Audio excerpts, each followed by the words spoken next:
کتب تاریخ میں ایک واقعہ آتا ہے کہ حضرت موسیٰ علیہ السلام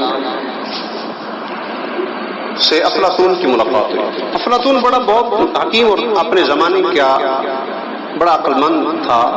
یا عقل مند لوگوں میں اس کا شمار ہوتا تھا. وقت کا بڑا فلسفی تھا اور اس کی تحقیقات دنیا میں آج بھی معتبر اور مستند مانی جاتی ہے. تو کہا جاتا ہے وہ حضرت موسیٰ علیہ السلام کے زمانے کا تھا. اس کے بارے میں لکھا ہے وہ جنگل میں ایک معمولی جھونپڑی میں رہتا تھا. لوگوں سے میل جول بالکل نہیں کرتا تھا. اگر کسی کو اس سے ملنا ہوتا تو پہلے سے اجازت لینی پڑتی تھی. وہ اللہ رب العزت کو تو مانتا تھا مگر رسولوں کو نہیں مانتا تھا. حضرت موسیٰ علیہ السلام سے ایک دفعہ اس کی ملاقات بھی ہوئی تھی. تو حضرت موسیٰ علیہ السلام نے اس سے کہا میں اللہ کا نبی ہوں, میرے اوپر ایمان لاؤ.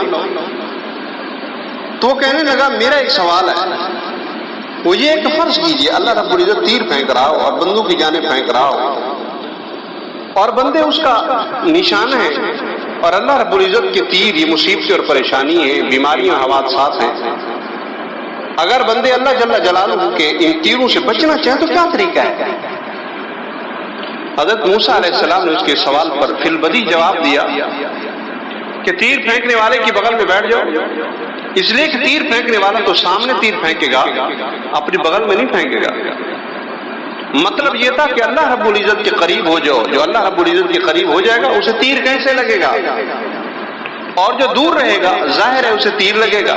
جب یہ جواب حضرت موسیٰ علیہ السلام نے دیا نا تو خوشی سے اچھل پڑا, کہنے لگا کہ ایسا فی البدی جواب تو شاید دنیا میں کوئی دے سکے. اور کہنے لگا واقعی آپ اللہ کے نبی ہیں, میں مانتا ہوں, لیکن آپ جاہلوں کے لیے آپ کی مجھے ضرورت نہیں کیونکہ میں تو بڑا عقل مند اور فلسفی ہوں. الغرض ایک مرتبہ زمانے کا بادشاہ اپنے کچھ لوگوں کے ساتھ اس سے ملنے جنگل گیا, ملاقات ہوئی. تو بادشاہ نے سوال کیا آپ یہاں جنگل میں رہتے ہیں مگر یہاں تو آپ کے پاس کھانے پینے کی کوئی چیز بھی بظاہر نظر نہیں آتی. یہ کہتے ہوئے بادشاہ نے کچھ ایسے جملے استعمال کیے جس سے لگتا تھا کہ وہ اس کی حقارت کر رہا ہے. افلاطون کو یہ بات بڑی ناگوار گزری کہ دنیا کو یہ بہت کچھ سمجھتا ہے اور ہماری یہ حالت دیکھ کر ہمیں حقیر سمجھتا ہے. اس لیے افلاطون نے بادشاہ کو کچھ سبق پڑھانا چاہا. تو افلاطون نے بادشاہ کے رخصت ہونے کے موقع پر اس سے کہا جناب میری گزارش ہے کہ فلاں وقت آپ ہمارے یہاں تشریف لائیں, میں آپ کی دعوت کرنا چاہتا ہوں. صرف آپ کی نہیں بلکہ آپ کے تمام وزراء کی, ارکان دولت کی, آپ کے مشیروں کی, آپ کے فوجیوں کی, سب کی دعوت ہے.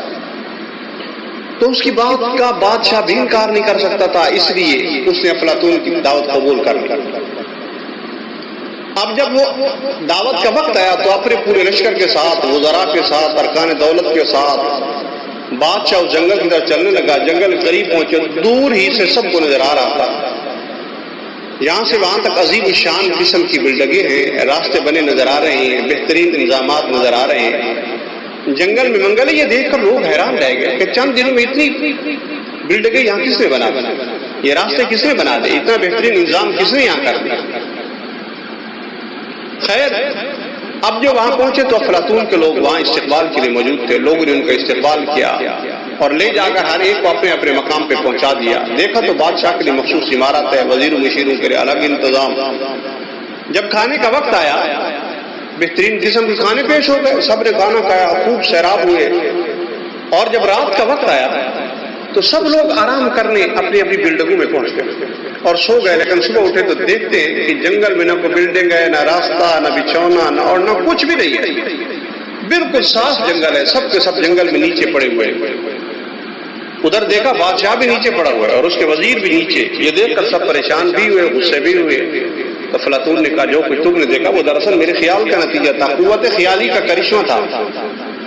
قوت خیالی سے آپ کے ذہن میں نے بلڈنگیں بنا دی. جب یہ عجیب غریب تماشا آپ کو دکھا دیا, حقیقت میں کچھ نہیں ہے.